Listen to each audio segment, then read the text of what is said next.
देश में अभी राजस्थान के करौली में लगी हिंसा की आग ठंडी भी नहीं हुई थी कि रामनवमी के मौके पर फिर से हिंसा की आग भड़क उठी। गुजरात, मध्य प्रदेश, राजस्थान, पश्चिम बंगाल और महाराष्ट्र जैसे राज्यों में रामनवमी के मौके पर जमकर हिंसा हुई है। ऐसे में सवाल ये उठता है कि आखिरकार चुनावी राज्यों में बार बार हिंसा की आग कैसे और क्यों भड़क जाती है।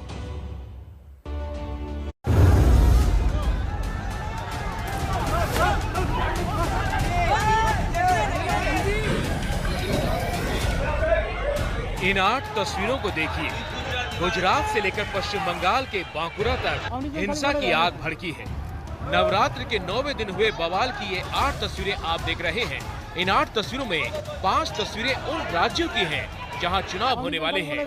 गुजरात, एमपी, राजस्थान, ये वो 3 राज्य हैं जहां अगले साल तक चुनाव होने वाले हैं। ऐसे में जब इन चुनावी राज्यों में हिंसा की खबर आई तो सियासत गर्म हो गई। बीजेपी ने इसे मुद्दा बना लिया। बीजेपी हिंसा के लिए राहुल गांधी के बयानों को जिम्मेदार बता रही है। कट्टरता नहीं हमारे धर्म में है, दूसरे धर्म में कट्टरता है और कट्टरता के कारण ही कभी मंदिरों पर मुर्तुजा के रूप में आता है, कभी शर्जिल इमाम के रूप में आता है।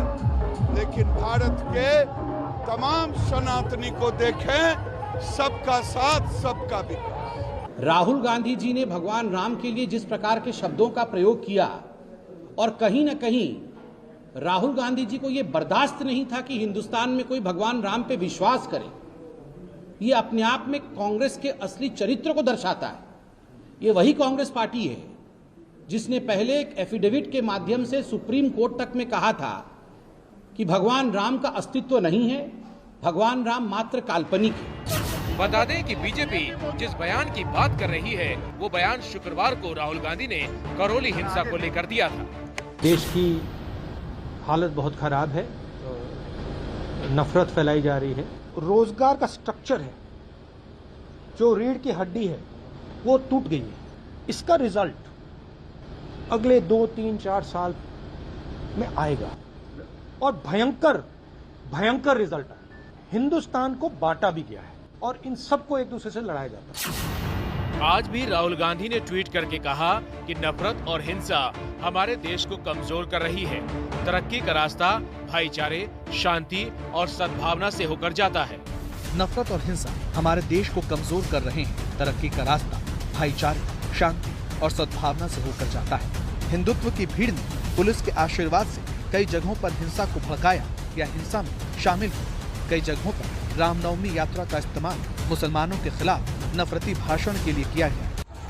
ओवैसी ने भी ट्वीट कर निशाना साधा तो आदित्य ठाकरे ने कहा, मुंबई में स्टंटबाजी नहीं चलेगी।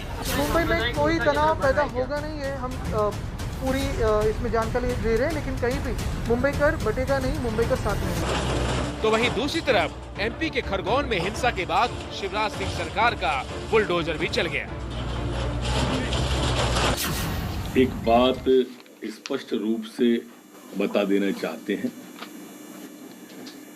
कि दंगाइयों को लगातार चिन्हित किया जा रहा है। 77 लोग अभी तक गिरफ्तार हो गए हैं। जिस घर से पत्थर आए हैं उस घर को पत्थरों का ही ढेर बनाएंगे।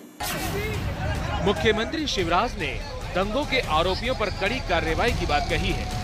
मध्य प्रदेश की धरती पर दंगाइयों को कोई स्थान नहीं है, चिन्हित कर लिए गए और केवल कार्रवाई का मतलब जेल भेजना नहीं है। जिनने पत्थर चलाए हैं, संपत्तियों को नुकसान पहुंचाया है, उनको दंडित तो किया ही जाएगा। जितना नुकसान हुआ उसकी वसूली भी उनसे की जाएगी। हिंसा की ये आग पश्चिम बंगाल में भी देखने को मिली।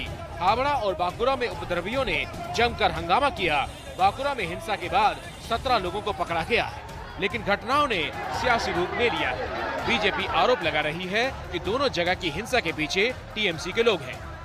পরিকল্পিতভাবে গন্ডগোল করা হয়েছে। মিছিলের মধ্যে মানে শাসক দলের দুর্বৃত্তরা ঢুকে তারা ইট ছুঁড়েছে যাতে মিছিলকে ভণ্ডুল করা যায়।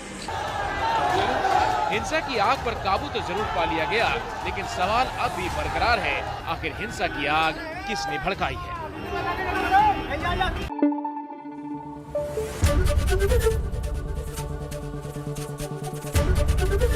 ABP News, आपको रखे आगे।